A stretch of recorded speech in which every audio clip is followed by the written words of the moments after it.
בשם השם נעשה ונצליח, שיעור תורה. אדוני שפתי תפתח ופי יגיד תהילתך. Baruch Hashem, we have a very nice parasha. A lot of interesting things. We have some new people, so new faces is always good. So this week's parasha talks about a lot of different things, and this week's parasha you could spend a week just learning the first page. Emor. But Parashat Emor starts with Vayomer Adonai el Moshe, Emor el Kohanim bnei Aaron, ve'amart alem lenefesh lo yitameh ba'amav.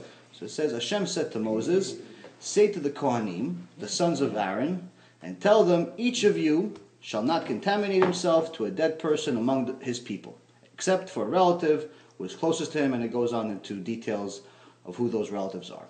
The interesting part of the first verse is that it says, say to the Kohanim, the sons of Aaron. Now at this stage, the only Kohanim were the sons of Aaron. So obviously if you say to the Kohanim, it means the sons of Aaron. So why does it mention the Kohanim, the sons of Aaron? Why? It's repetitive. In the Torah, one rule that we know is that there's not even one extra letter ever placed in the Torah. Everything is there for a specific reason. So the reason why it mentions, in essence, it repeats the aspect of it being the sons of Aaron and that they're Kohanim, is because it's trying to teach us how important it is to teach our children, especially our sons, the Mesoret, the Torah itself, the whole history that we have, the mitzvot, and everything that we have. It's in essence trying to talk about Jewish education. Many of us that come to the United States, from Israel, don't necessarily come here religious. Many of us that come here are not religious, and you start living the American life and getting used to things, and the kids, sometimes there's no kids, and then you get married and you start having kids here. Sometimes you have a couple of little kids and you come here and they start pretty much assimilating with the rest of the goyim. And we don't think too much of it. We don't really think that's a big deal that for our kids to hang out with a bunch of non-Jews. And in essence, there's nothing wrong with the non-Jews. They're all good people. Most of them are very good people. I know a lot of really good people that are non-Jews. Some of my best friends are non-Jews. The problem is when it comes to religion is that Hashem specifically gave us this set of instructions called the Torah as a love letter, because He's telling us that because He loves us, He gave us rules. Because He loves us, He gave us the instructions of how to succeed in life. How to succeed in business, how to succeed in marriage, how to succeed in raising a family, how to succeed in everything from the minute you wake up to the minute you go to sleep. One of those things that's a prerequisite is Jewish education. Now, a lot of parents that come here and they say, oh, listen, I want to have some Judaism, so maybe I'll send them to yeshiva. But they find out the yeshiva is $500 or $1,000 a month, and immediately like, oh, you know what? We'll figure something else out. We'll speak to him Hebrew at home, and maybe he'll learn that way.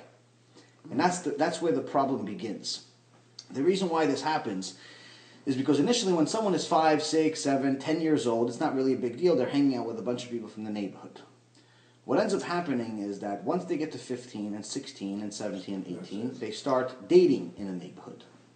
And then once they get to 18, 19, 20, 21, 22, they start wanting to marry the neighborhood. And if so happens that that person is not Jewish, you as a parent have a problem. Because if you go about telling him that, hey, listen, I don't want you to marry a non-Jew, the child will respond to you, why? What's wrong with them? Because up to this point, there was nothing wrong with them. Up to this point, I was able to hang out with them. Up to this point, I was able to eat with them, play with them, do everything with them. What's wrong with them? Why are you so prejudiced, Abba? Why are you so prejudiced, Ima? What's wrong with these people? So, if you're going to start giving them the Jewish education at the age of 20 or 25, there's no chance of you succeeding. Because at that point, they have assimilated themselves 100% into the world, into the neighborhood, and technically there's nothing wrong with it. So the fact that the parents want them to marry Jewish means absolutely nothing to the child. Some parents get lucky and the kid does end up marrying a Jewish girl, or the girl ends up marrying a Jewish guy, but in general it's very rare. The reason why I say it's very rare is because statistically in the United States there are over 70% of the Jews marry outside. Wow. Over 70%. So you're talking about 7 out of 10 couples. 7 out of 10 couples are intermarrying. And they don't think too much of it. Now, having some experience with this and some knowledge about this, I'm telling you that to give a child a Jewish education, if it costs $1 million a day and you have it in the bank, you should pay it. You should never, ever, ever try to save money when it comes to it, because what you save today, you'll end up wanting to spend tomorrow. And that's what ends up happening, where sometimes you have parents say, oh, listen, I don't want to pay the $500 a month. It's too much money. I only make X amount. This is really, I'm not going to be able to save because of it. I'm not going to be able to go on vacation because of it. I'm going to have to drive the same old car forever. So maybe I could teach him here and there. Once a year, I'll take him to Beit Knesset, to on Yom Kippur, or on Rosh Hashanah, and everything's going to be fine. He's going to have it because we're going to speak Hebrew in the house. That's a nice theory. It just doesn't work. It's nice, and it's a proven product that it doesn't work. It's not something that we're saying it's not going to work because we're trying to force people to send their kids to yeshiva, because we know from experience it just doesn't work.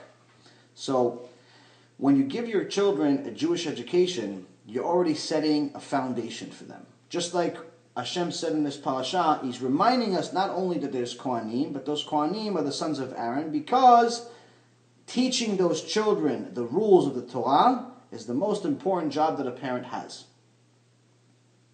If someone wants to be a good parent, unfortunately sometimes we think that if we buy our children things, that makes us a better parent. That does not make you a better parent, because there are plenty of very, very poor parents that are great parents. So money does not make you better.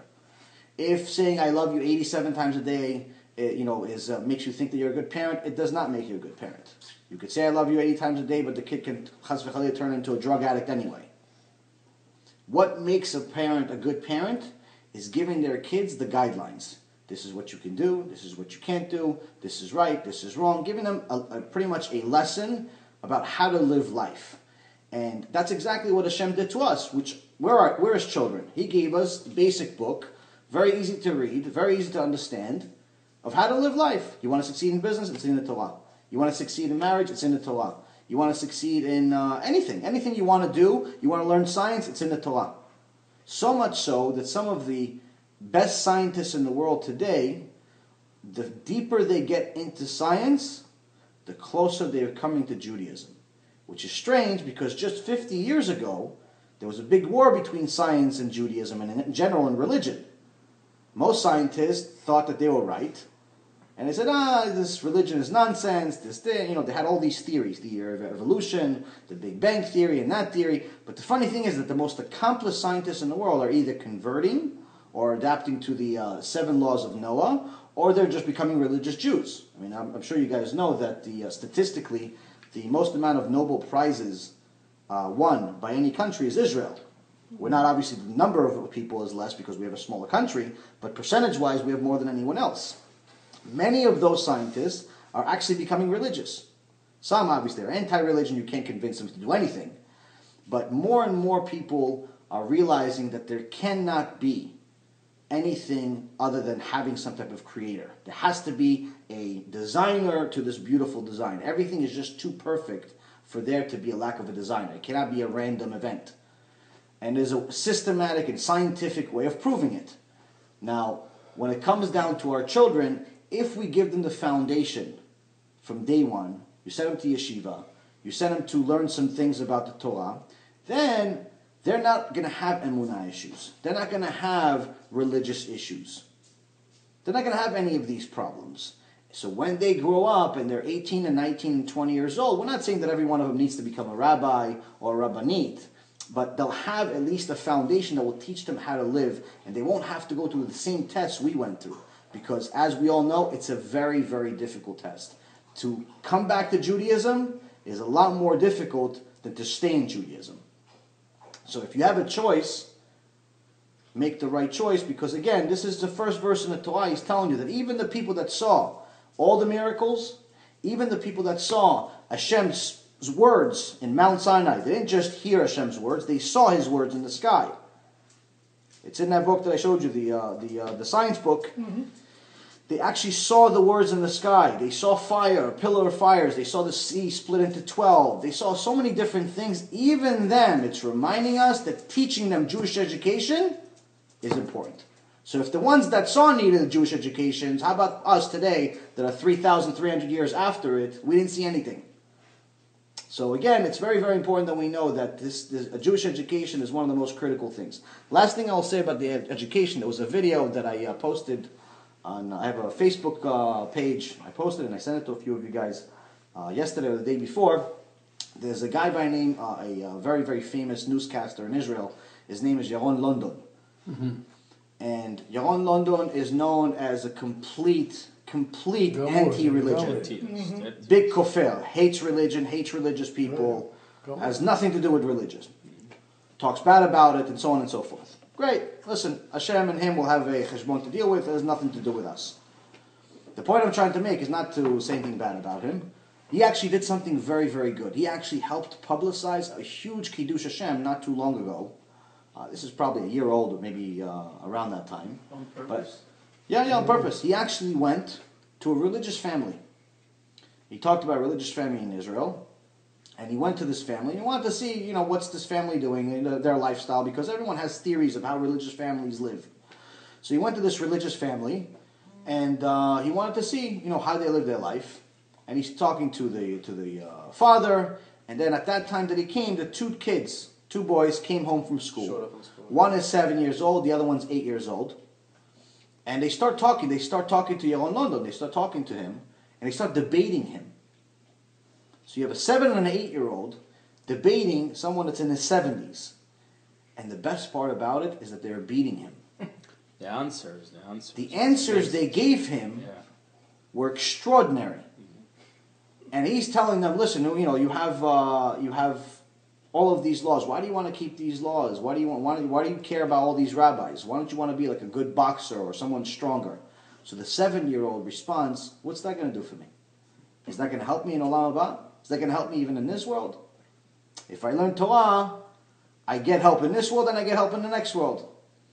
And a lot of different responses like it, but sophisticated responses that people that learn Torah their whole life would have the same responses. And he's explaining to Yaron London, someone that's 10 times his age, the purpose of life. At the end of the interview, he's by himself. Yaron London is by himself, and he says, theoretically, I thought that we were one nation. After I see them, I know that it's technically two nations. My beliefs and their beliefs are very, very different.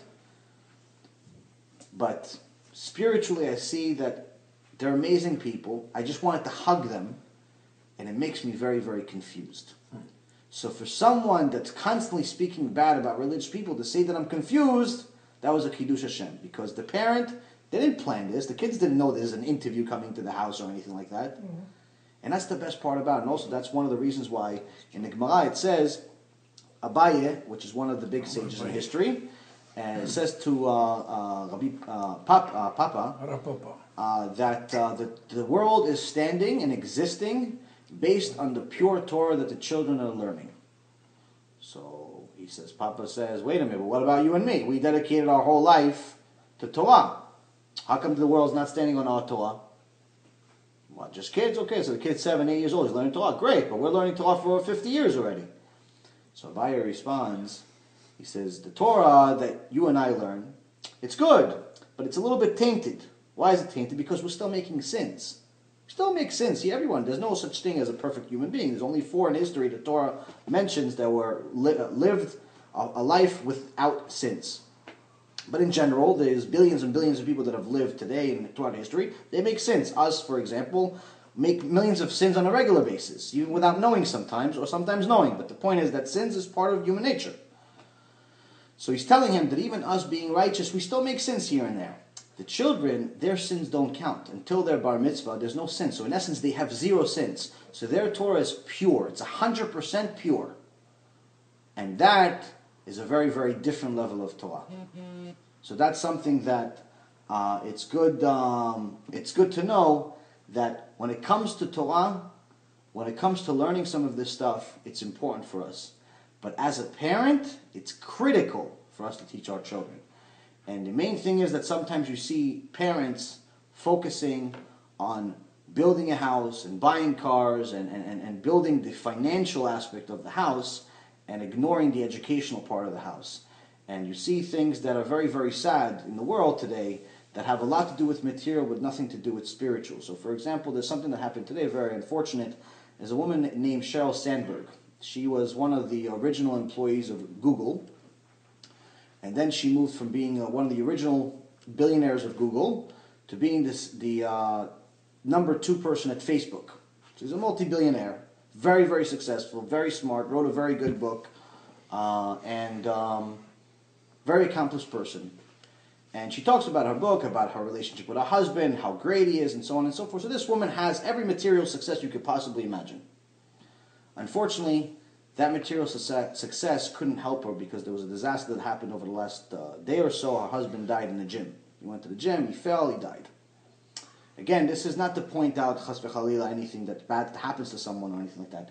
But it teaches us that when it comes down to material, it's not going to help you with everything. It helps life become convenient. But when it comes to a spiritual connection, that's the only thing that will help someone in a disaster like this. A disaster like this, who can you turn to? The bank account? You can't turn to the bank account. Your boss? You can't turn to you. But what are you going to do? You have to turn to Hashem. You have to figure out, why is this happening to me? What am I doing? How could I cope with this? How can I continue with life when my life partner died at 47 years old? Doesn't make any sense. So, spiritual connection with Hashem is very, very critical. Next thing is, it talks about the special mitzvot that the Kohanim have. The Kohen tribe has a few additional laws that the rest of us do not have. And the reason why is because the Kohen tribe was chosen by Hashem to be his priest, to be his special within the special, chosen within the chosen. Why were they chosen? Why is it the Kohens? Why is it, the Kohens came from the Levi tribe, so there was 12 tribes. So why didn't he pick the Judah's tribe? Why didn't he pick the Dan's tribe? Why didn't he pick any of the other tribes? Why did he pick the Levis? So the big reason here is because when everyone went to Egypt, and before we became slaves, the Levi tribe focused purely on learning Torah. They had no interest in business, no interest in doing anything else. They wanted to learn Torah. They were the Talmidim Chachamim of that generation. So when Paro came and asked everyone if they wanted to work for him, because initially Paro fooled everyone. He didn't make them slaves overnight. He fooled everyone. All the Jews were living in a great way. There were, a lot of them were making money. They had businesses. They had, like America. Everyone was doing well. Everything was fine. They had their own little city. And one day Paro says, listen, these Jews are becoming very, very numerous. There's a lot of them. It could be that they one day get so big they could join one of our enemies and attack us and take over the country. So we have to fool them. What do you mean we have to fool them? We can't just tell them, listen, by the way, you're slaves. No, they'll revolt. They'll give you a war. Bribe them. So the first thing you have to do, you have to bribe them, exactly like Nissan said. Yeah. So how do you bribe someone? Someone has a business already. He doesn't need your money. What do? You give him more money. What does someone that has money want? He wants more money. Why does Bill Gates go to work? Because he wants more money.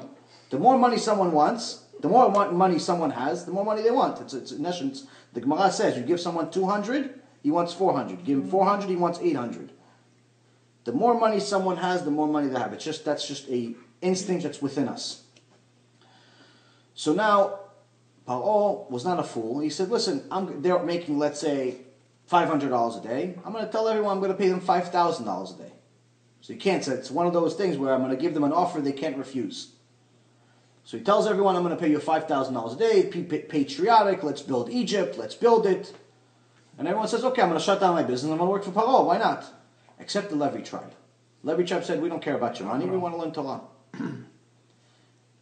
Little by little, Paro lowered the salary from 5,000 to 4,000 to 2,000 to 1,000 to eventually it got to a point where everyone was depending on him. So when he lowered it to 0, they couldn't really do anything because they had nothing to fall back on. The business was closed, everything they had was gone, and they pretty much had no choice, and that's how they became slaves. Except the Levis. The Levis were not slaves. They were continuously learning Torah.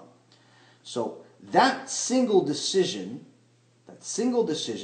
led to, from the Levi tribe, Moshe Rabbeinu came. From the Levi tribe, Aaron HaKohen came. The Levi tribe became something that was special for eternity. The Levi tribe is one where the Kohanim come from, and the Kohanim were the highest level of Jews. They were the ones that were running the Bet HaMikdash. They're the ones that are giving us Birkat Kohanim at the Beit Knesset every day pretty much. They're the ones that are, in essence, they're considered higher than they're the chosen within the chosen. So a single decision affected eternity. And that's where we have to reflect on it to realize that a single decision we make affects eternity. Regardless of whether you realize it or not, every decision you make will have consequences. Even if it's something as simple as going to the store. Even if it's something as simple as changing a tutor for your kid. Anything you will have consequences.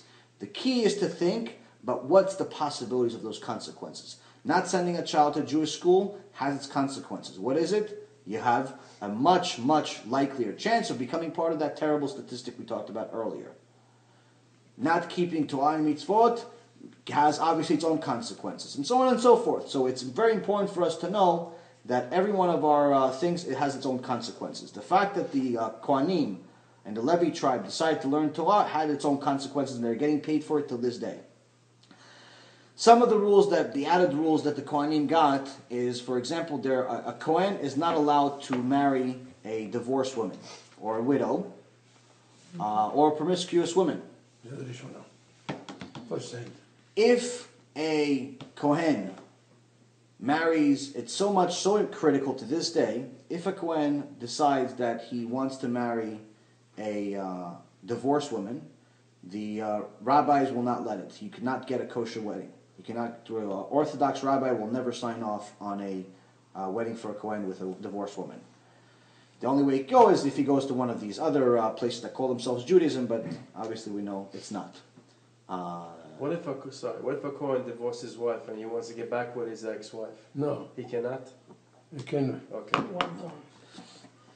So when a Kohen decides that he wants to be with a divorced woman, it's so critical that he's no longer allowed to do Birkat Kohanim. He's no longer allowed to go up to the Torah. He's not allowed to read from the Torah. And it's so much so that we're actually even allowed to force him physically to divorce his wife. That's how bad it is. Because Hashem decreed it specifically in the Torah that he is special. A Kohen is special. A Kohen has a specific position within the Bet HaMikdash. If Be'ezrat Hashem, the Mashiach comes tomorrow, all the Kohens have to report. The Kohens that obviously surviving are supposed to report to Bet HaMikdash. They have a job to do. It's not, a Kohen cannot say, I don't want to work in the Bet HaMikdash. He has no choice. This is what he was created for. This is his purpose forever. He got the benefit, but he also has a responsibility. You can't just have the benefit with no responsibility. Us as Jews, we also have a responsibility. Us as Jews, we also have certain things that we need to do. But the Kohen is even more. Why? Because he also got an added benefit where his people were not slaves. His people had some of the greatest people in history. You have Moshe Rabbeinu. Imagine being direct lineage of Moshe Rabbeinu. So one of the things that is very interesting about Kohanim on a scientific level is that sometimes you have people that are called Kohen, but they're not Kohens. They're not actually really from they're not Kohanim. And sometimes you have people that don't have the name Kohen, like Singer, for example, but they actually are Kohens. So people have asked throughout history that how are we going to find out who's a Kohen and who's not when the Mashiach comes? How are we going to find out? Let's say somebody, for example, is born in Australia or born in somewhere in the middle of the world, and there's no Judaism, he doesn't know anything. How does he know? He doesn't know who his grandfather is. He's part of the Holocaust or something like that. How does he know that he's a Kohen? So the amazing thing about science today is that science is allowing us to prove what Hashem already wrote 3,300 years ago. DNA? And there's something called the DNA. In the DNA of the Kohens, it's the only DNA out of all human species. Same. They have one specific cell in there that no other human being has. Same, everything. No kidding. Every other human being has the same exact makeup, except the Kohen. And that's something that you can prove what Hashem already decreed 3,300 years ago. Or more actually, almost 4,000 years ago. He already decreed this. It's in the DNA. Every Kohen has the same DNA. The Kohen that's really a Kohen. Not just anyone that's called Kohen. the same cell in the DNA. How they know if they're really Kohen? They check the DNA. No. The traditional way of checking who's a Kohen, the traditional is by the father tells who the father is. Yes, a lot of people, there's been about 157 or 158 generations of Kohanim since Mitzrayim. Yeah. So you have the ability to actually, that's one amazing thing about Judaism is that we have the best history in the world. We are the only ones that have document proofs of every single generation since creation. No other civilization has it. Not the Chinese, not anyone. Who does? And we have obviously a much longer history than anyone else. A bunch of people can say, yes, we lived 5,000 years ago, 3,000 years ago. Okay, prove it. Oh yeah, we have this plate that has writing on it and it says something, but we think it says our religion. No. Give me a book, give me something, give me documents, give me... The best part about Judaism is that not only did we write about it, and you see the Torah, that even the Goyim say is true. Even Christianity says that the Torah is real. Even the Muslims say the Torah is real. Why? Because they use it as their first book. Their religions cannot exist without ours. They say we're the first book, they're the second book. Obviously they're wrong, but the point is that in order for their religion to be right, we have to be right. It cannot be that our religion is wrong and they're right, because we are the first book. But the best part about our religion is, aside from having scientific proof of it, is that in our religion, even our enemies wrote about us.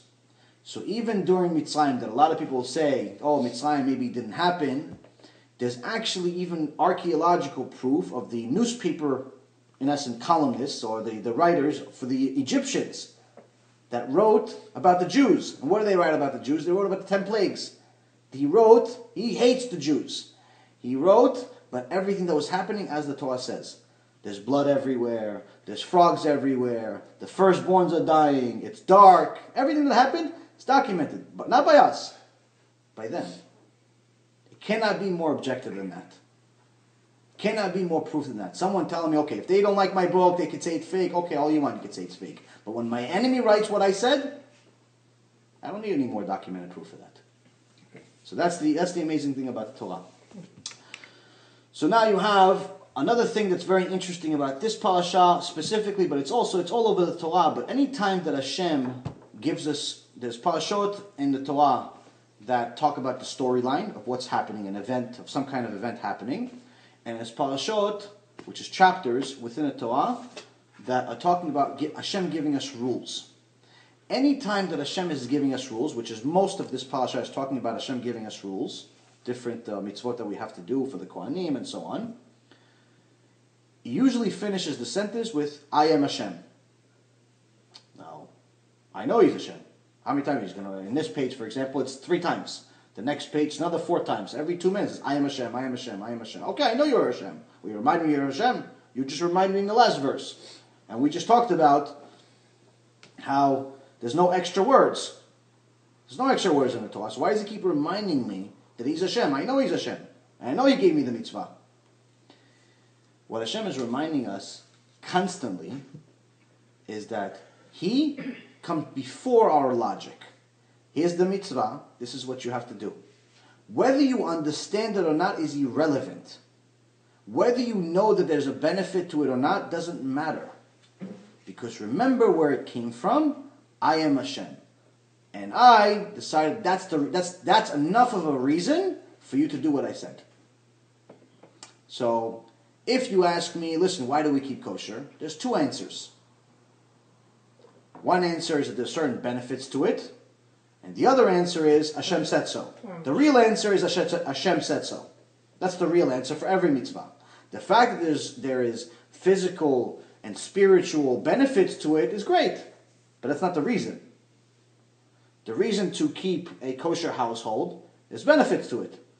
But the real benefit is that Hashem said so. And that's one of the things that Jews need to understand, that your logic, and we talked about this a lot last week also, your logic, as great as it is, as smart as you are, unfortunately, doesn't always matter. Because your logic can sometimes make you someone that goes against the Torah. Either because of ignorance, either because you just don't know what certain things mean, or because they don't make sense to you. Now, I could guarantee to you that the people that are in this book, and the people that interpreted a lot of the things that we learned today in the Gemara, in the Zohar, and so on, are much, much smarter than anyone that we have in the world today, or have had ever. We've gone through different proofs of how smart they were, from having cures to diseases we just discovered in the last 100 years, whether it be AIDS, or it be cancer, or brain surgery. A lot of this stuff is all in the Torah. The fact that wine is good for the heart, that's Masechet Brachot. We only discovered that maybe 25, 30 years ago. Someone said that if you drink a glass of wine a day, it's good for the heart. The Gemara says it already 2,500 years ago. So things that, if someone read the Gemara, they would have figured it out in 10 minutes. No, they don't have to spend millions and millions of dollars researching anything. Just read the Gemara, here's your answer. Wine is good for the heart. It specifically says, it's not like some cryptic message. You don't have to be a genius to figure it out. It says, wine, good for the heart. Beer, not good for the heart. That's it. Simple sentence. Just read it. It says right there. Why don't we want to read it? Because there's a Yetzer Hara, something called Yetzer Hara. Yetzer Hara doesn't want us to do things, and we listen to him. Also, when they talk about AIDS, they talk about how anytime that there's promiscuity, a plague will come and hit the nation. A plague that will destroy the cells that help the body repair. What's that plague? Well, AIDS. Definition of AIDS. So a lot of things, cancer, tumors, things like that, all of this stuff is in the Torah. So these people that knew it without the scientific equipment we have today, obviously they're smarter than us. And they gave us an understanding and benefits, pluses and minuses of every single thing that we have. And they had better logic than us. And still, when it came to things they didn't understand, which there's a few things in the Torah that we don't understand, they said, listen, we don't understand. Like, for example, why does the red cow do what it does, which is purify the nation? We don't know. We don't know. Smartest man of all time was Shlomo Melech. If anyone doesn't know, King Solomon was the smartest man of all time. Hashem specifically said he's the smartest man of all time. He gave him that gift. And he said himself, I don't know. So when Hashem says he's the smartest and he doesn't know, you're not going to know either.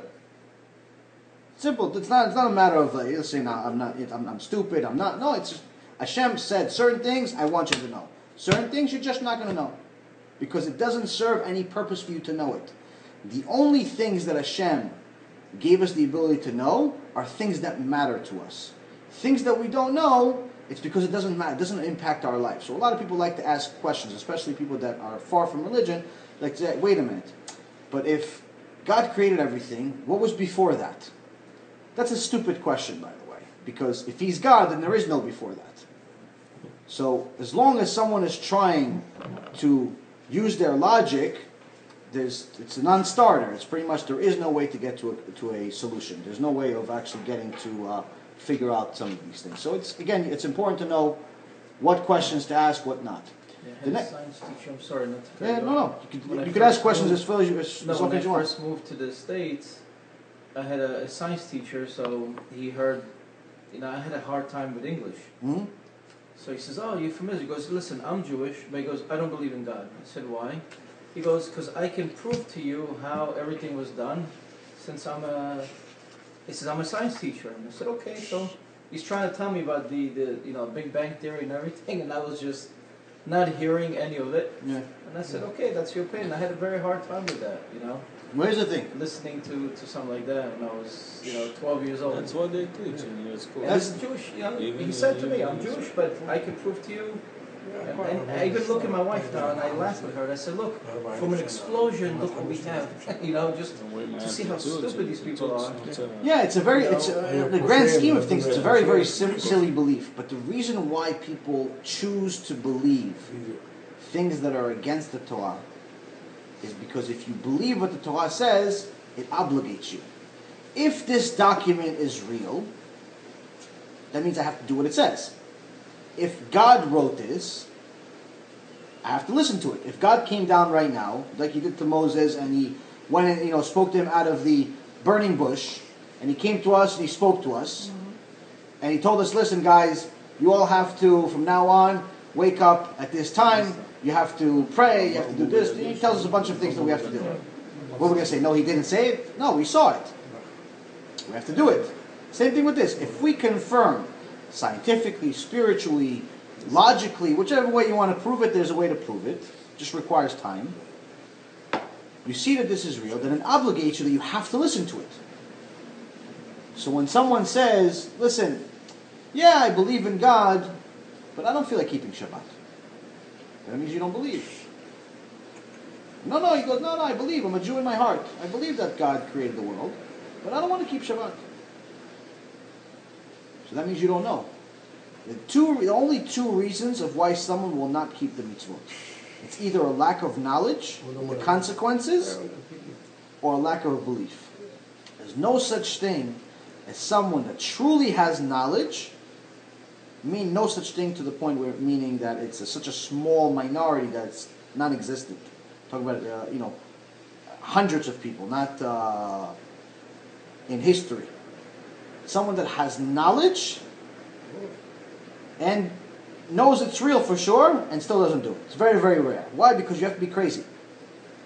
So if I told you that Shabbat is so critical that if you don't do it, it's worse than if you murder people. You're better off being a murderer than being a mechalel Shabbat. So someone that, let's say, is a professional sniper, and he works for the mob, and he kills people every day, 6 days a week. 6 days a week he kills people, and Shabbat he takes a break. He's not shooting anyone. He goes to the Beit Knesset. Tzaddik. He obviously had his own punishment, which we talk about in this Parashat also. But his punishment is less than someone who violates Shabbat. It's not logical. It's not supposed to be logical, like I told you before. But that's how critical Shabbat is. So someone that knows this and believes it, you think they're going to go out there and violate Shabbat? If I tell you now, listen guys, start murdering people. Starting tomorrow, 25,000 ahead, I have a list of 100 people I don't like. Yeah, go ahead, murder people. You're not going to do it. No, I'm not a murderer. Come on, okay, maybe I don't keep Shabbat, but I'm not a murderer. But if you decide to keep Shabbat, then it's okay? It's not okay. He has a murder. He has obviously a very, very big damage. It actually says in the Parashat, the punishment for a murderer is actually death. But there's difference between a death here and eternal death. Limited punishment versus eternal punishment. Next thing is that it talks about the Kohanim and it talks about the Korbanot. The Kohanim were the one that will bring in the sacrifices to Hashem. And he specifically says that if someone is going to be a Kohen, that person cannot have any blemishes on them, meaning they cannot have one arm longer than the other, they can't have eyesight problems. They have to be, in essence, physically perfect, without any blemishes. The same thing as the Korbanot. So obviously we're not doing Korbanot today. What can we learn from this?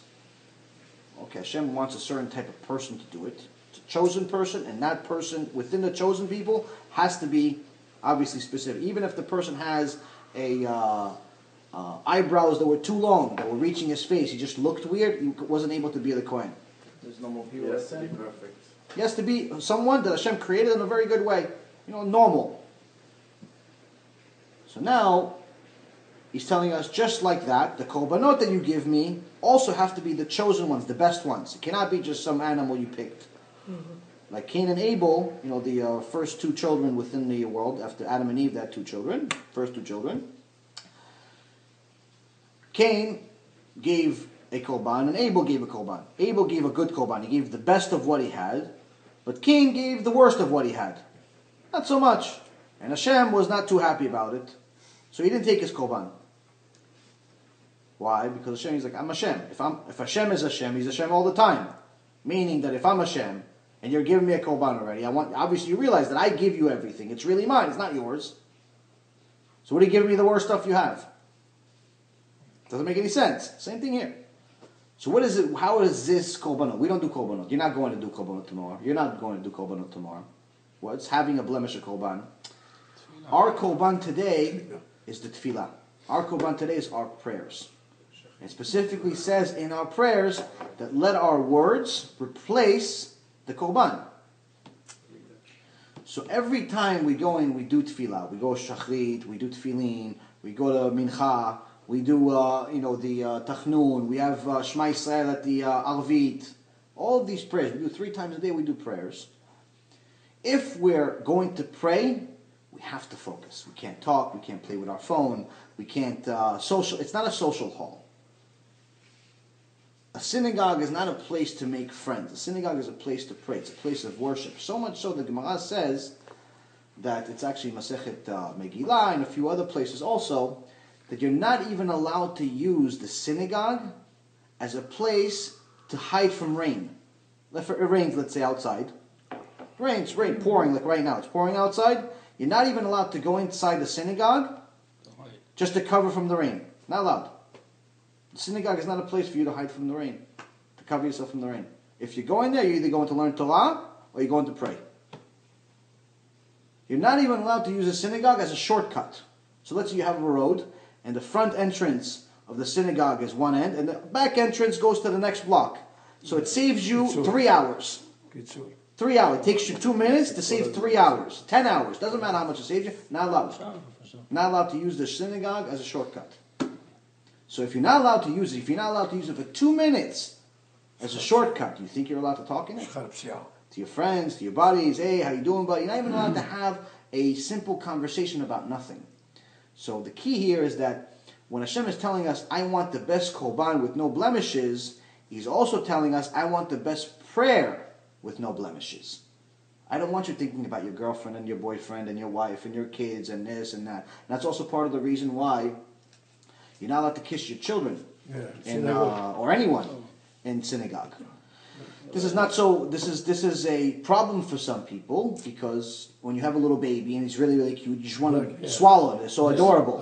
You just want to kiss him. You're not allowed to. Because when you're in a Beit Knesset, you have to be devoted 100% to loving God. Showing love to anything else other than God is against God. Because you're there. You have 24 hours a day. You're not in the Beit Knesset 24 hours a day. So you have a time where you're in front of the creator of everything. Not just the world, the galaxies, the cells within you. If you just knew how many miracles are happening within your own body every second for you to exist, you'd maybe even get a slight idea of how big God is. So when you're giving him 15 minutes of your day to go do tefillah, 15 minutes. Why, you have to spend it kissing a little boy or a little girl? Okay, they're cute, but you can kiss them for the next 24 hours. Hashem says, give me 15 minutes. I gave you 24 hours every day. Every second you live is a miracle. When you're created as a baby, and throughout your whole life, you have proteins. You have proteins within your DNA. You have proteins within your body. In order for you to function normally, there's something called a protein fold. Protein has to fold a certain way. That's why it's called protein fold. It has to fold a certain way in order for your body to function a certain way. And it has to be a specific fold. In order for them to calculate what is the chances of that protein fold happening perfectly every time, would take 10 to the power of, I believe it's 178, 10 to the power of 178 years, just to calculate the chances of this happening perfectly every time. So what happens if it doesn't fold the right time? Just one protein. You have zillions of proteins. Everywhere. Everything you do is, your whole body's full of proteins. What happens if it doesn't fold? One tiny protein doesn't fold the right way, Down syndrome. One tiny protein, a different disease, disability of some kind. One. You have millions upon millions of them. One doesn't fold the right way, and you're no longer a regular person. Just one. And this happens all day for you. You don't realize it. Shtabach Shemo La'ad, you realize that this stuff, you are a walking miracle. You're a walking miracle. That's what Hashem does for you. So if you want 15 minutes of your time, not to kiss the baby, give him the 15 minutes. It's a good suggestion. So that's one thing. Another thing that it says in this parasha, it says, Nevela utrefa lo yochal, letam'a ba ani Adonai. So it mentions again, I am Hashem. And the next verse says, Veshamru et mishmarti, ולא יישאו עליו חטא ומתו בו כי יחללו אני אדוני. So it says, they shall protect my charge and not bear a sin thereby and die because of it. For they will have desecrated it, I am Hashem.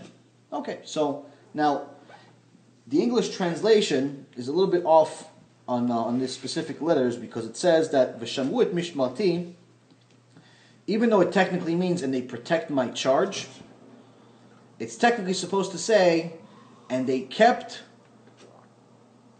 my how do I say this? They kept what I'm already keeping, which means in essence, and they put a fence around my fence. So Hashem has a fence. He gave us rules. And he says, I have rules, I give you rules. Put more rules on top of those rules.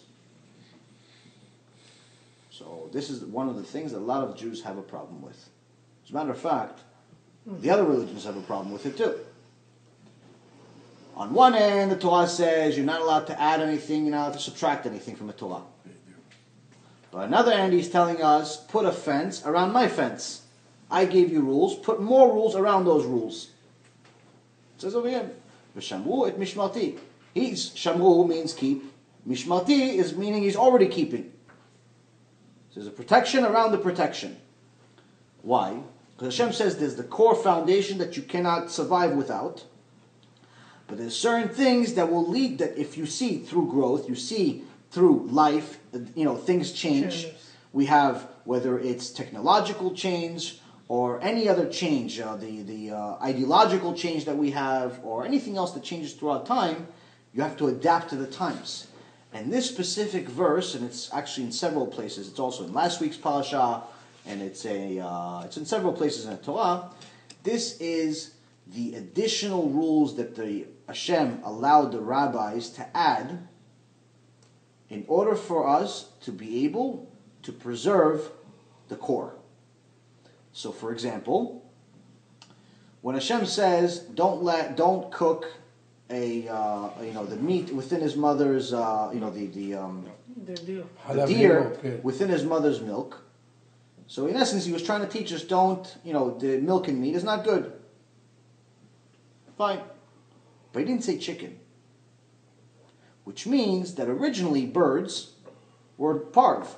They were not meat. They were not considered meat. Technically, you were allowed to eat a bird and cheese. But throughout time, the rabbis noticed that the two look too much alike, have too much alike of a texture, and can easily be confused, and thereby added the fence around the fence, where a bird has to be treated the same thing as meat. Mm-hmm. So the key is that these rules are not to hurt us. These rules are not that they're just crazy. These rules are specifically the job that Hashem gave the rabbis to do because He wanted us to be partners with Him. Hashem did not create a perfect being. He didn't create us perfect. He created us imperfect specifically because He wanted us to be partners with Him. How do we know that He created humans as imperfect beings? When a boy is born, he's born with an orla. He has to have a circumcision 8 days later. A brit milah, he has to have 8 days later. So if Hashem created him perfect, He created him without having the need to do a circumcision. So why is He doing this? Because He wants us to be partners with Him with creation. Same concept with the fence around the fence. He gave us the core foundation that we can build on. But He wants us to build on top of it in order for us to be able to keep the roots. And obviously we're not adding any more things in our generation. All of the additions and all of the mitzvot that we have to do are already sealed. We can't add any more to this stuff. We're not chazal. This was no longer available. Once there was no more sages, then, the sages today, but not on the same level as what we have in the Gemara, the rules you cannot add any more rules or subtract any more rules. So even if sometimes you have a tradition that is no longer applicable, you still can't violate it. Why? Because even traditions you have to keep. So again, this is a very, very important thing to know, because sometimes the people that don't understand what the Torah is and what's really going on, what's really behind this stuff, they think that rabbis just made it up out of just their logic, or they added it just because they felt like it. This is not exactly that, because you have specifically Hashem giving us instructions to do this. So it's not that they did it out of their own desire. He told us to do it because He wants to be part of all of this. The more you're part of something, the more you want to do it. If I just told you guys, listen, do a bunch of things, but you have no idea of why you're doing it, initially maybe you'll do it. After a little while, you're going to start asking questions. If I still don't provide you any answers, then you're not going to want to do it anymore, because you don't know what the purpose of what you're doing is. If I tell you, listen, take this cup and take it to the back of the room, okay? And after that, come back and put it here, okay? And after that, keep going back and forth for the whole day. After a while, you're going to ask questions. Why am I going back? Okay, listen. You're a nice guy, I'll listen to you for an hour. But after an hour, I want to know why I'm putting the cup back and forth. If I tell you, no, I can't tell you. Maybe I'll buy another hour. And then after that, you can ask another question. I'm a good salesman, so I'll buy another hour. So 3 hours, I convince you to put this cup back and forth from the beginning of the room to the end of the room. After 3 hours, you're going to tell me, listen, it's either you tell me, I'm going to throw the cup at you already. So that's the key here. Hashem wanted us to be part of it, because the more we're a part of it, the more it becomes part of us.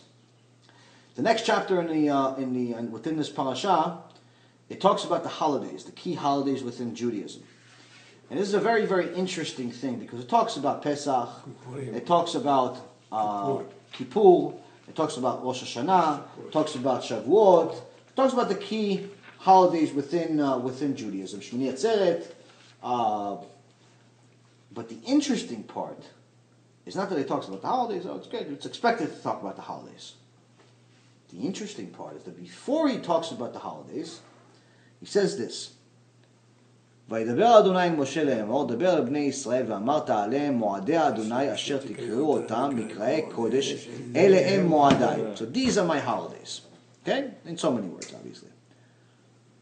ששת ימים תעשה מלאכה, וביום השביעי שבת שבתון, מקרא קודש כל מלאכה. לא תעשו שבת אילה אדוני בכל מושבותיכם. So before he starts, so this is the holidays. Yeah, it's amazing. He knows the whole Torah about holidays. But yeah, we get the privilege of actually sitting next to him. I don't know, you should be. So it says here, he's telling us these are the appointed festivals. These are the holidays of the year. But he starts with something different. He doesn't start with a holiday. He starts with Shabbat. He starts, for 6 days labor may be done, and the 7th day is a day of complete rest, a holy convocation. You shall not do any work. It is a Sabbath for Hashem in all your dwelling places. And then it goes into the holidays. Then it goes the appointed times of the festivals. He talks about Pesach. He talks about the Omer. He talks about the Shavuot. He talks about Rosh Hashanah. He talks about Yom Kippur. But wait a minute. The last time I checked, most people, if I ask them what's the holidays in Judaism, they're going to tell you all the holidays that I just mentioned, but they're not going to mention Shabbat. No. If I tell you, listen, you have a holiday every week. You can tell me yes? No, what holiday every week? What's holiday? Last time I checked, there's no holiday. On the calendar, Jewish calendar, doesn't say I have a holiday every week. Where are you getting this holiday from? But Hashem said there's a holiday every week. What is he trying to tell us? Shabbat. Hashem telling us something very, very important here.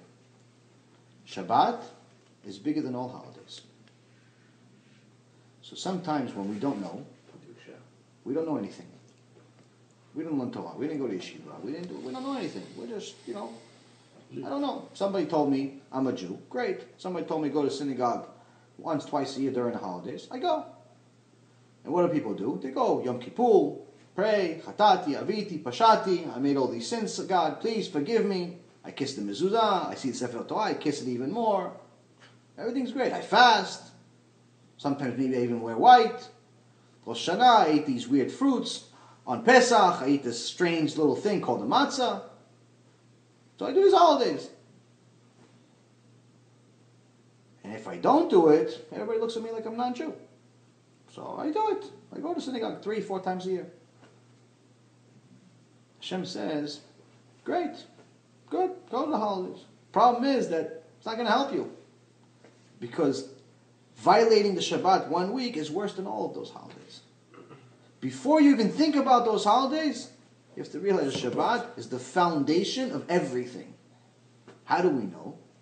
Aside from this obviously being a simple proof of Shabbat being before, obviously everything is given to us in order of importance. He's not going to give us the least important to the most important, he's going to give us the most important. There's actually even a reason of why the holidays are mentioned in a certain order that they're in.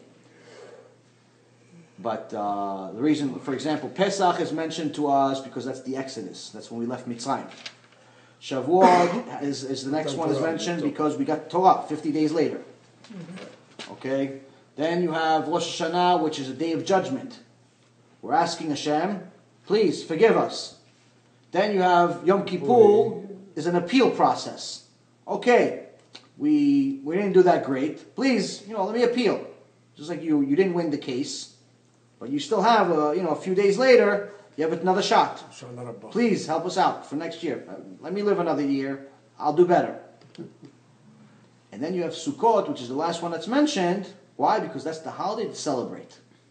That's the holiday to celebrate. And a lot of people don't even know that Sukkot is even a big deal. People think, Sukkot, yeah, it's nice. They make this little hut, and people sit. I don't think it's a big deal. What is this? So now, Hashem says, before all of those holidays, before you remember the entire history of the Jewish people, you have Shabbat. Why? Because Shabbat is more important than all of them. In the 10 commandments that we got, the first 3 commandments are directly between us and Hashem. He's the only God. Don't believe in idols. Don't use His name in vain. Then you have Shabbat. So you have 3 commandments between us and Hashem. And the 4th commandment, observe the Shabbat. 5th commandment, respect your mom and dad. 6th commandment, don't murder. Murder less than Shabbat. Murder less than Shabbat. So that's the key. Welcome. Have fix a seat for her if you don't mind. Murder is actually much less than Shabbat, and that's something that if you could sit over there if you don't mind. A little bit. I don't want her to sit with it. לא.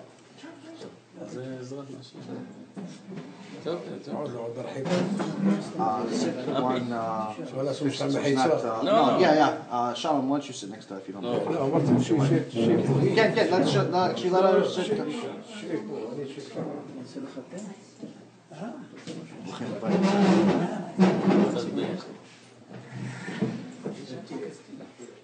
So we have the 10 Commandments, and we know the 10 Commandments is the foundation of the 613 laws. The 613 mitzvot that we get in the Torah, that's what they get. All of those 613 from the 10 Commandments. All those 10 Commandments break up into the 613. So the first 3 are telling us we have a relationship between us and God. We cannot believe in 2 gods. We cannot use God's name in vain. We cannot have any idols. We can't go to Chinatown and buy something and put it and say it's something. And actually, if you guys have heard, of course you've heard what happened with Nepal, the big earthquake. There's a video that's out there that's very interesting that someone took. I mean, listen, I feel bad for anyone that's suffering, but it's something very interesting here. You notice 2 things. Number 1, in the video you notice that the buildings that are being destroyed are all idol worship buildings. Yeah. They're the churches that they were idol worshiping. Another thing that you'll notice is that the countries that have gotten the natural disasters, the tsunamis, the earthquakes, the volcanoes, are all idol worship countries. Yeah. So it's a very, very interesting thing to know, because this is actually exactly what Hashem did during the 10 plagues that He put on Egypt. During the last plague, He also destroyed all the idols. This is one of the main things that Hashem hates more than anything else, is idol worship. Whether we're a Jew or a non-Jew are not allowed to idol worship. So, again, when it comes down to Shabbat, one of the most important things that a Jew needs to realize is not necessarily just because Hashem wants you to go to the Knesset or Hashem wants you to have chulent at the house. It's because when you're observing Shabbat, you're in essence saying, I believe 100% that Hashem took 6 days to create everything, and on the 7th day He stopped creating. Which means that if you don't observe Shabbat, you're pretty much saying, no, I don't think He did it. I don't even know if He's there. I don't even know if Hashem is really around. I don't even know, I don't even know if there is a God. That's what someone, in essence, is saying. This is not me saying it, this is what the Torah says. So, the key with Shabbat being the foundation of Judaism, is that it's so important that without it, there is no Judaism. That's why it's the fourth commandment. That's why it's before the respect of your parents. That's why it's before do not murder. That's why it's before do not steal, and all of those other things. Shabbat is the core part of Judaism. And it's actually here when it mentions in this Parashat that we are, all of the holidays that we have as Jews, it's also telling us that before you think about all of those holidays, remember that the Shabbat is bigger than any other holiday. And growing up, not religious, it's very easy to think and very easy to believe that Yom Kippur is bigger than Shabbat.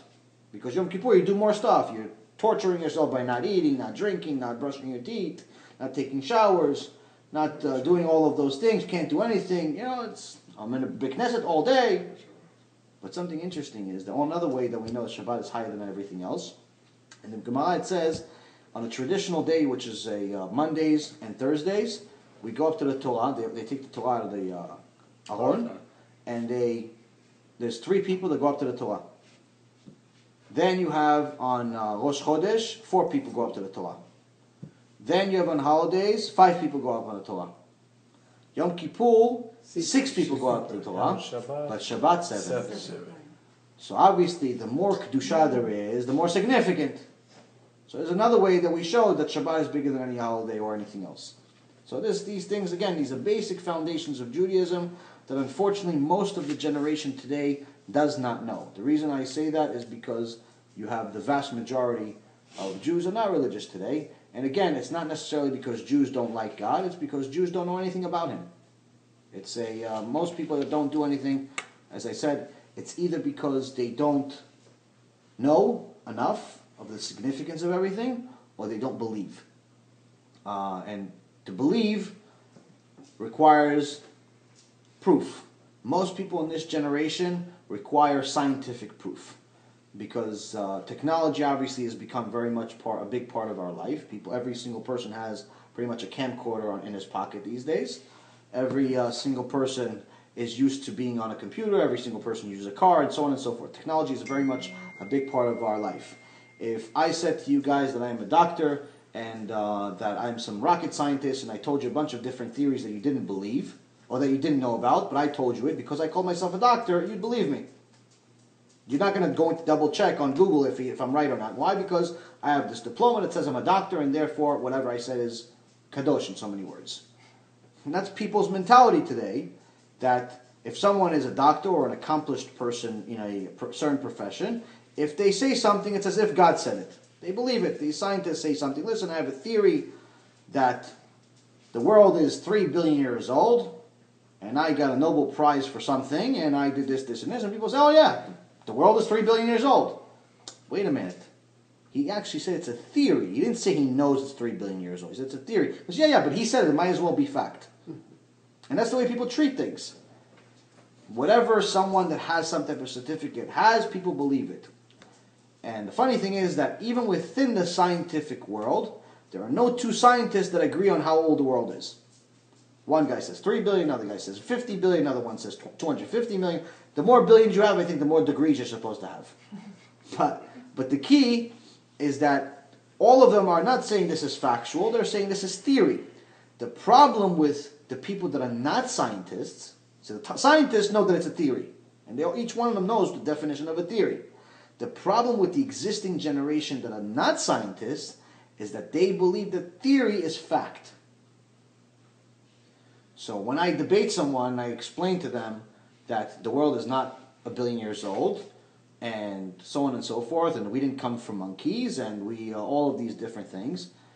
I find myself in a dilemma, because I find myself in a dilemma where they don't even, most of these people that believe in this stuff, don't actually know, not only they don't know about religion, obviously they don't know about religion because they don't believe in it, but the problem is they don't even know about science.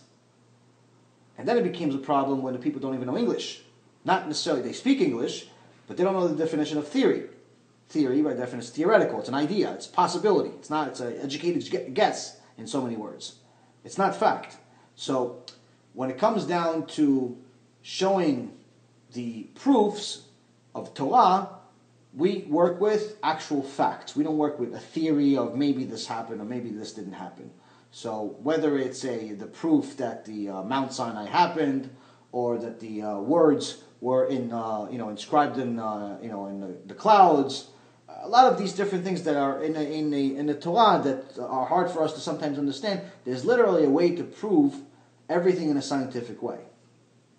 And today, one of the gifts that Hashem gave us, because He knew that we're in a very, very low generation, is that He gave us the ability to prove the Torah in a scientific way by providing us the intellect to develop science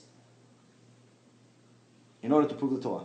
So unlike 50 and 100 years ago where science and Torah were in direct fight with each other, today, a lot of the science that's out there today is actually proving Torah. There's never once ever been a scientific fact that went against the Torah.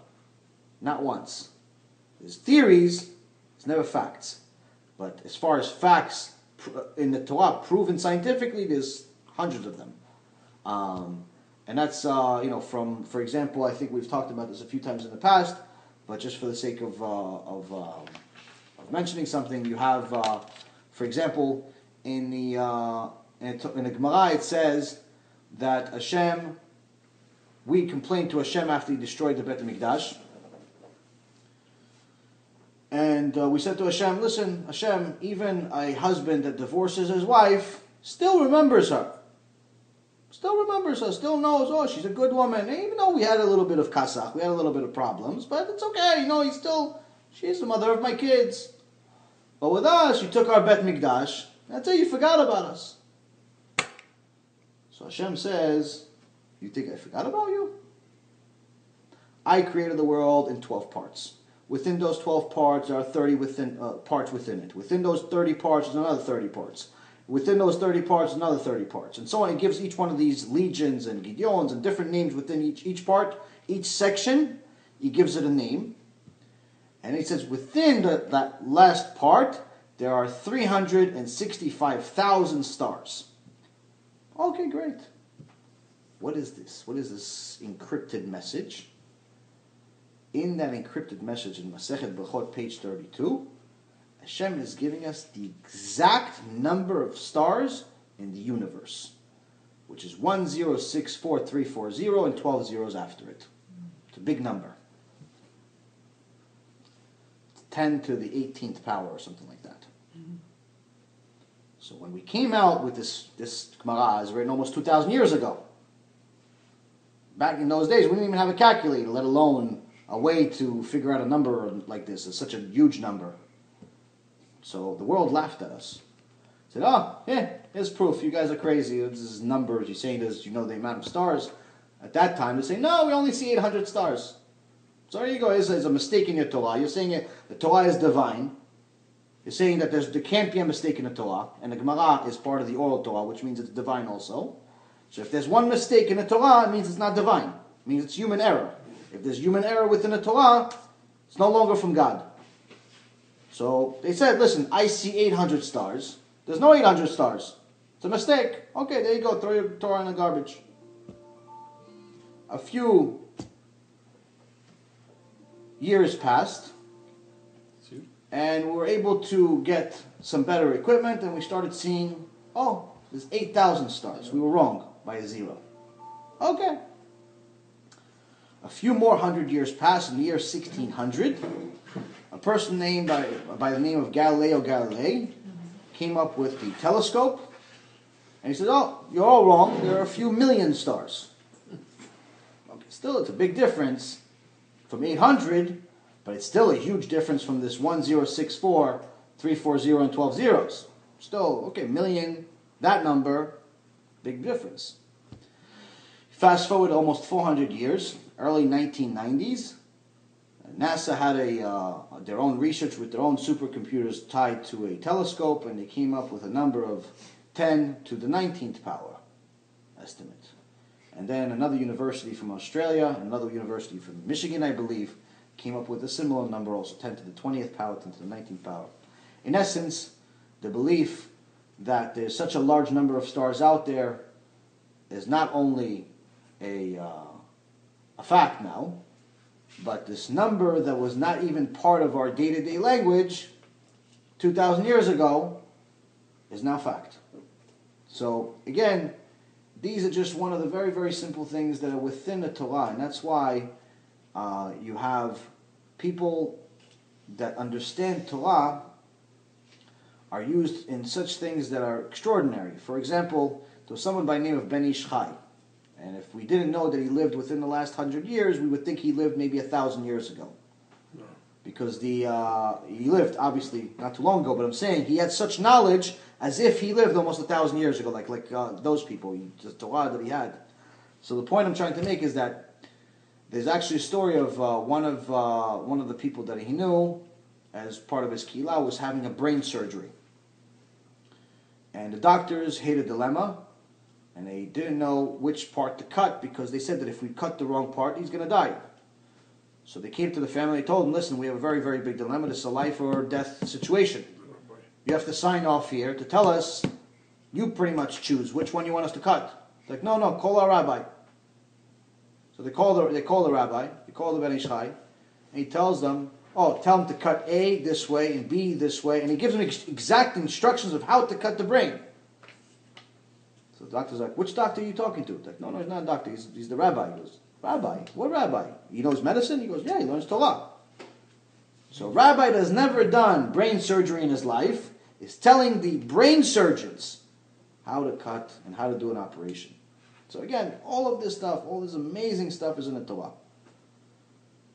The next thing that's very, very interesting in this parasha, it's the last story within the parasha, and it teaches us, again, another thing, that how every action has a reaction, there's a cause and there's an effect, but whatever decision we make today, regardless of whether we think it's a big decision or not, will have an impact on forever. So there's a story of a young man, the son of a Jewish woman, but an Egyptian man. The woman's name is Shulamit. Shlomit. She's out of the tribe of Dan. Amen. She's out of the tribe of Dan, and she has a son with an Egyptian man, but this wasn't exactly a planned unity, which we'll go into in a second. And this son curses God, and then is sentenced to death penalty. Okay, so on the surface of things, sounds like a little bit of a strange story, because why would Hashem throw this within a parasha? It talks about holidays, talks about laws, talks about all of these different things, but he's throwing the story right over here. It's somewhere in the middle. It doesn't make that much sense. Unless we know the background of the story. The background of the story is that this specific Shlomit is the same Shlomit that was in Egypt, that was raped by an Egyptian, and then when the husband was being beaten up by the Egyptian, the same Egyptian that raped his wife, Moses killed him. And then Moses fled Egypt and came back many years later. So now, there's a little bit more substance to the story. Great, so why is this Shlomit getting this punishment? I mean, she didn't elect to be raped. She didn't say, listen guys, I'm open. Say this is something that's unusual.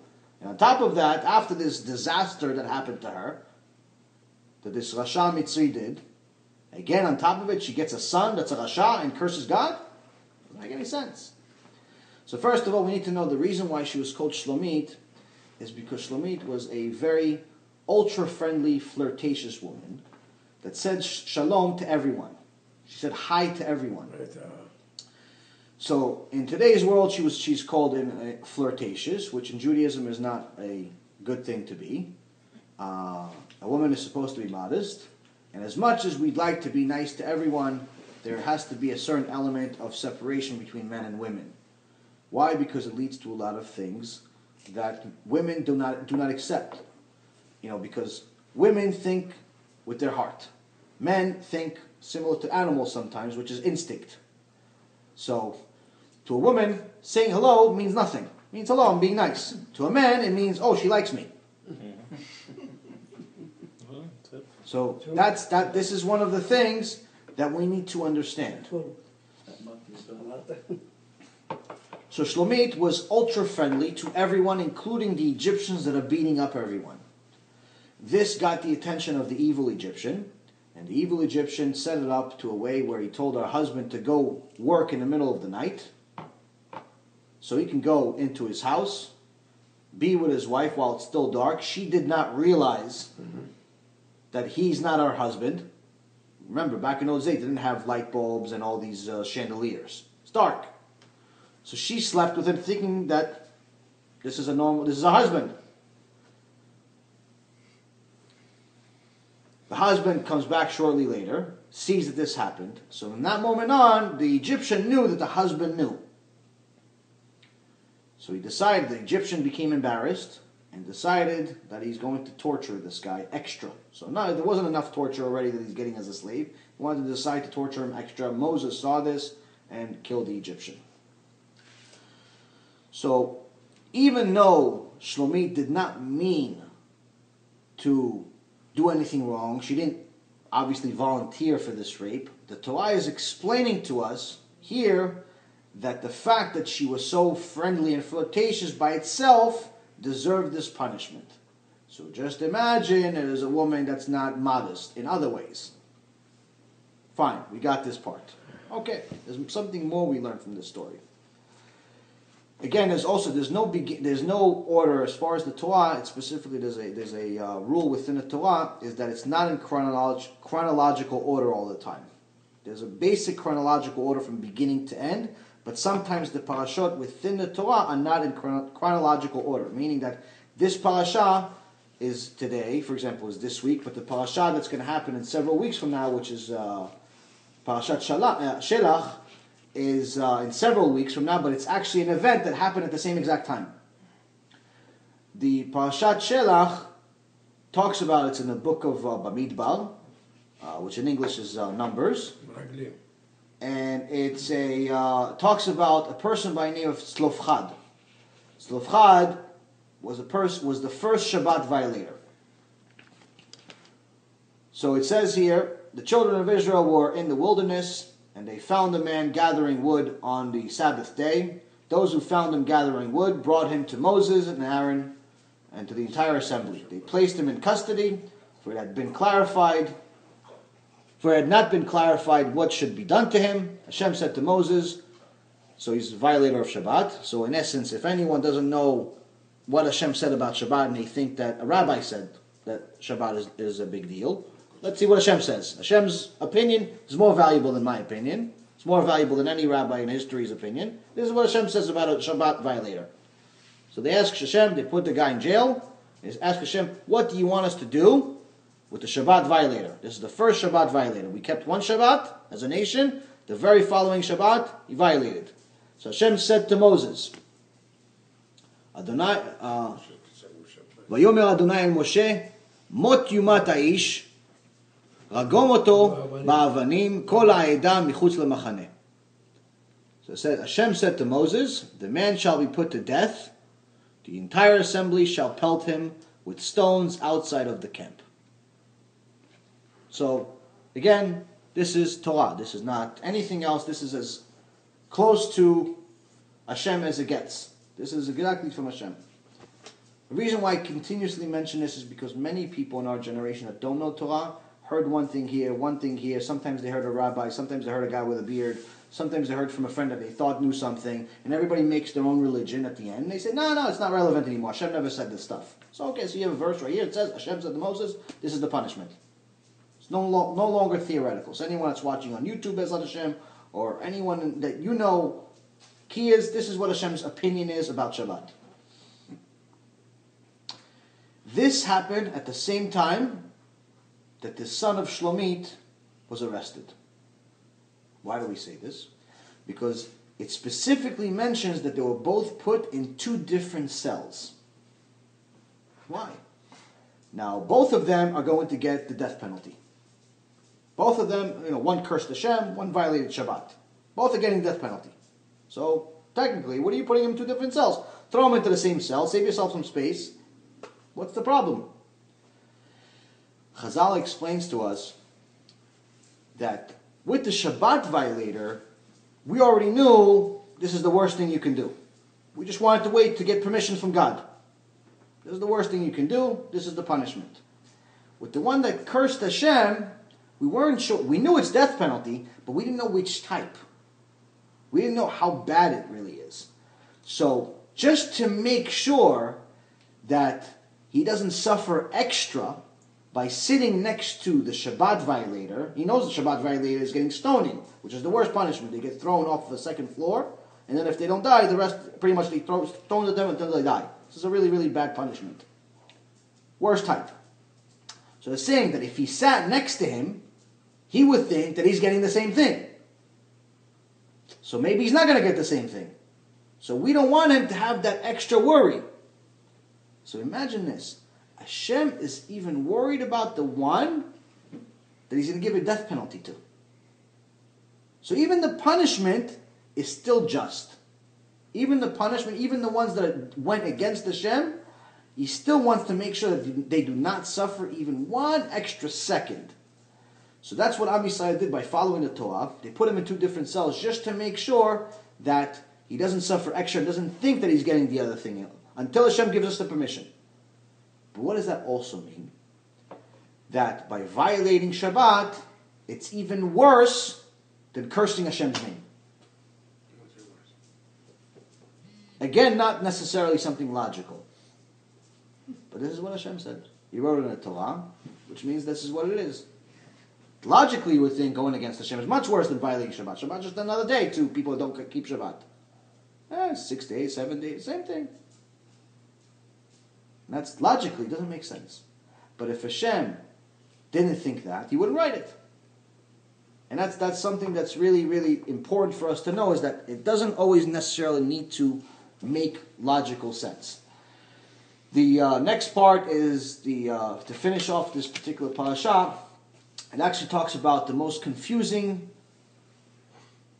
verse within the Torah to the other nations, not to Judaism, which is the verse where it talks about the laws of murder and damage. And it mentions eye for an eye, life for a life. You know, everyone's heard eye for an eye.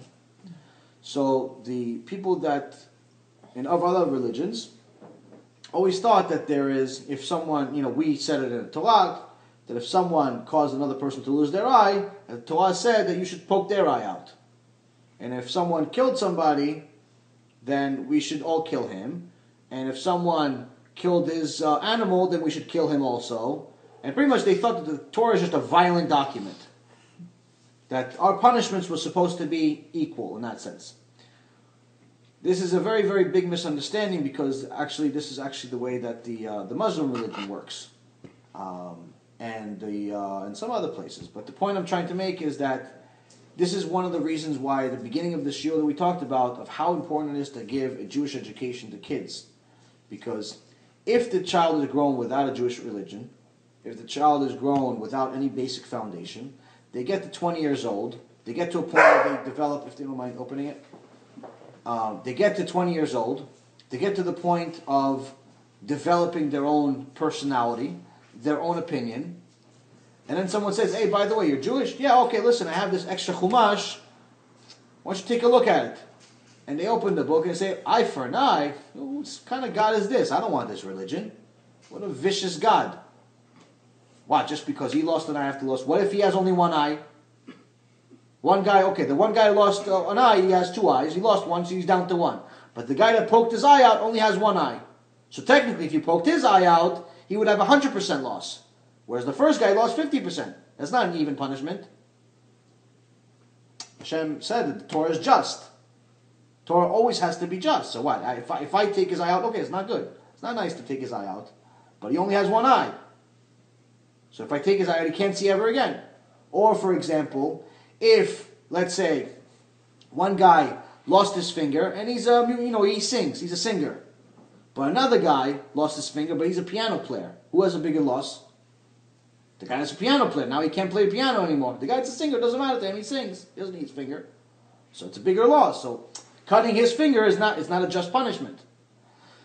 So this is where Chazal explains to us that it was never meant to explain a punishment where it's physical punishment. It meant that it has to be worth the same based on monetary.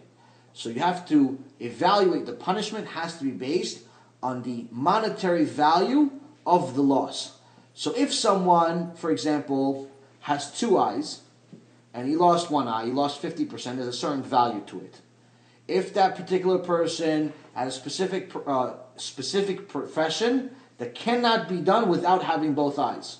For example, you can't be a soldier without both eyes. You cannot be a doctor without both eyes, or other things. So for him, it's a much greater loss than a guy that's, let's say, mows lawns all day. He doesn't need necessarily 2 eyes. It's good to have 2 eyes, but again, it's not exactly the same loss. So the punishment and the amount of money that would be fined the guy that created this loss would be much greater, depending on how it's affecting the victim. The same thing with the finger. If you're cutting the finger if accidentally there's an accident where you cut the finger of a singer, there's one punishment. It's that's worth a certain amount of money. But if that guy is a piano player and he can't make a living anymore, then the punishment would be that you would have to pretty much give him a salary for the rest of his life, versus $5,000, let's say. So this is what the Torah means when it says eye for an eye and tooth for a tooth and so on. It's all money based. ממון is money. בדיוק. So the key is for us to understand that you cannot read the Torah purely based on our own understanding, logical understanding of things. It's very, very important for us to use the sages, because aside from obviously being much smarter than us, they knew a lot more Torah. They had from prophecy to Ruach HaKodesh to a lot of different, and drastically bigger brains than we could ever have. One last thing to finish off that we started actually last week or the week before that I didn't mention, in regards to just showing the Chokhmah of Chazal, is some of the things that they had knowledge of that we only discovered within the last couple of generations, if not less. One thing we mentioned is in regards to brain surgery in Masechet Ketubot, Daf Ein Gimel, Daf Bet, yeah. So it talks about the sages performing a surgery on a brain, but before they perform the surgery, they use this certain cream that makes the head soft. And after they make the head soft, they open the head and they remove a tumor, and they call the Ra'atan. The Ra'atan is someone that had brain growth, and they remove this, and they specifically talk about how they're only using knives but not saws, because they have to be very gentle with this part. And this is brain surgery 2,500 years ago. Okay, so the brain surgeon that makes $800,000 a year today, that gets all the credit, he could have just read Masechet Ketubot, learned a few things, maybe saved themselves a few $100,000 on school. Another one is they talk about something called anemia. Anemia is having a low red blood cell count. In Masechet Shabbat, Daf 134, Rabbi Natan tells a story of a woman who asked him if she should do a brit milah for her son, because the 2 previous children she had died from doing a brit milah. So Rabbi Natan said that he needed to see the child, and then he told her that no, you cannot do a brit milah because this child will die also. And she told him, how do you know that he's going to die? And he said because he's yellow and he does not have enough of the red blood cells. In essence, he had anemia. And she waited, and shortly after they did the brit milah, once he became more red. So again, this is something I think that the medical world only figured out what anemia is just in the recent past 100 years or so. This is again 2,000 years ago.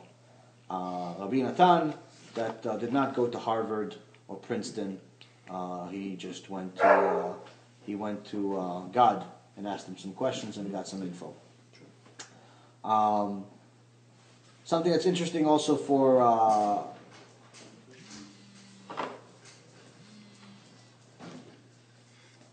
in regards to also blood. So the microscope was invented about 330 years ago,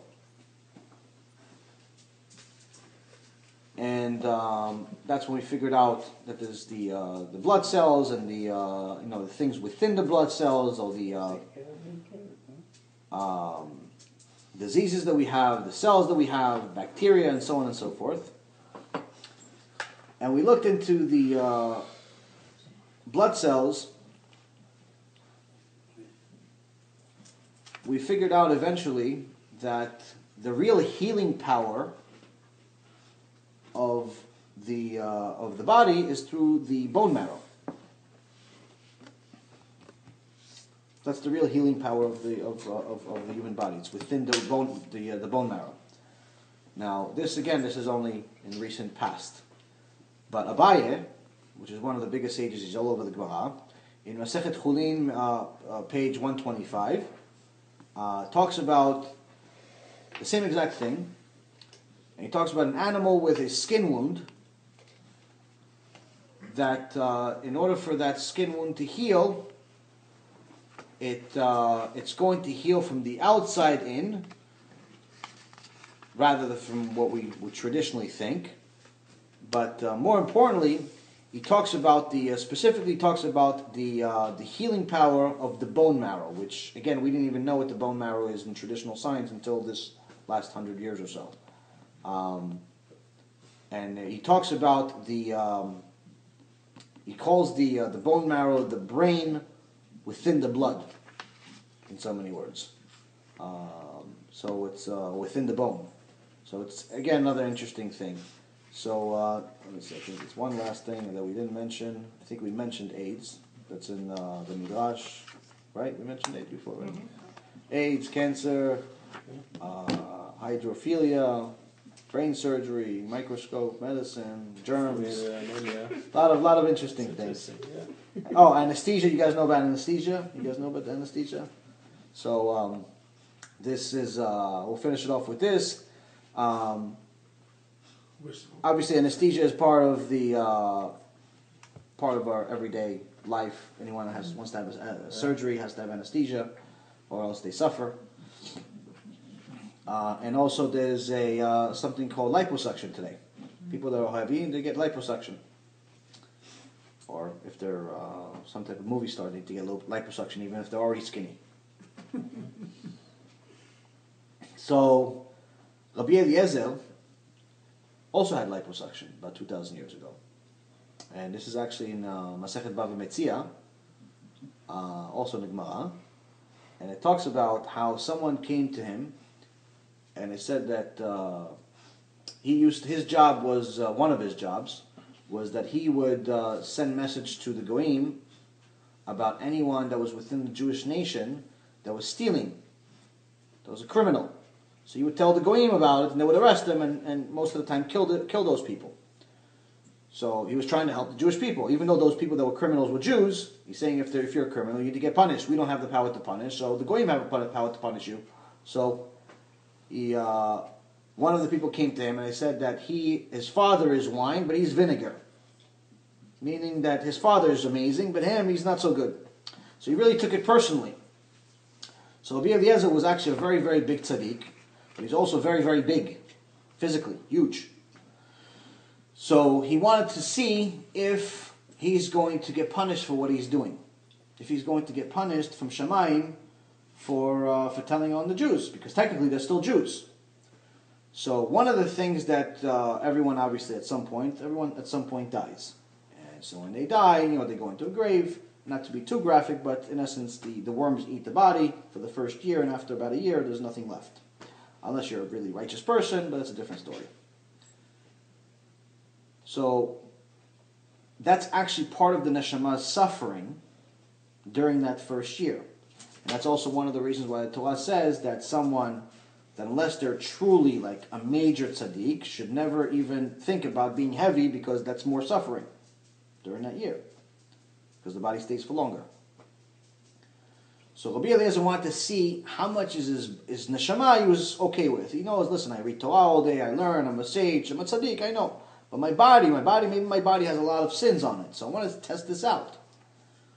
So this specific Gemara talks about how, it's page 83b, talks about how he had them do a liposuction. And they took, I believe it was 3 buckets full of fat out of his body. And they talk about how they put him on a table from granite. Marble, because marble is the one thing that doesn't observe the germs. And they took these 3 buckets and so on and so forth. And what ended up happening is that he told them, okay, the buckets, I want the buckets with the fat, and I want to put them outside. You put them outside, and obviously, putting them outside, if you put a steak outside for 3 hours, you'll have worms upon worms. So this had some blood in it, and he put it there for weeks. And for weeks, there was not even a fly. It was clean. Not even one fly. Forget worms, not even one fly. He's a righteous. So he said, in the Gemara he says, he goes, oh, Baruch Hashem, even my fat is holy. But one of the things that we learn about this is that liposuction was around already 2,000 years ago. So a lot of these amazing things that you can find within the Torah is one thing we learned. There's a lot of life lessons that you can learn from each parasha. Each parasha, one of the ways you find out that Torah is divine is that each parasha that you read will be relevant to your life at that minute that you're reading it that week. If you studied it enough, you will always find a message within that parasha that's relevant to your life at that point. So even if you've read it 50 times over the last 50 years, next week at this time, this parasha will be relevant to your life at that time. And that's one amazing thing that you can't find in a Harry Potter book or any of these other books. The second thing is that there's an extraordinary amount of life lessons that will always be relevant. There's just general knowledge that's always very good. But the biggest thing is that you want to make sure that you're doing what the Torah says instead of just learning about it. The Ramban said that there are some people out there that learn Torah just to learn how to beat the system. How to beat the system, how to go around it, how to do just the basic sum of the basic requirements without getting into too much trouble, but also finding out the loopholes. And he calls them Naval Birshut Torah, which is a degenerate with permission of the Torah. And that's one thing that obviously we not only want to avoid, but we always want to make sure that, with the Torah, Hashem says that we have to do, not only learn what he said, but do what he says. And no one expects, God is not expecting us to become Rabbi Akiva or Rabbi Eliezer or Abaye or any of these people overnight. It's a gradual process. But the key is to constantly exert our effort and have an ishtadlut, try to be that one, try to be better. Because our reward in Shamayim is not based on execution. It's based on effort.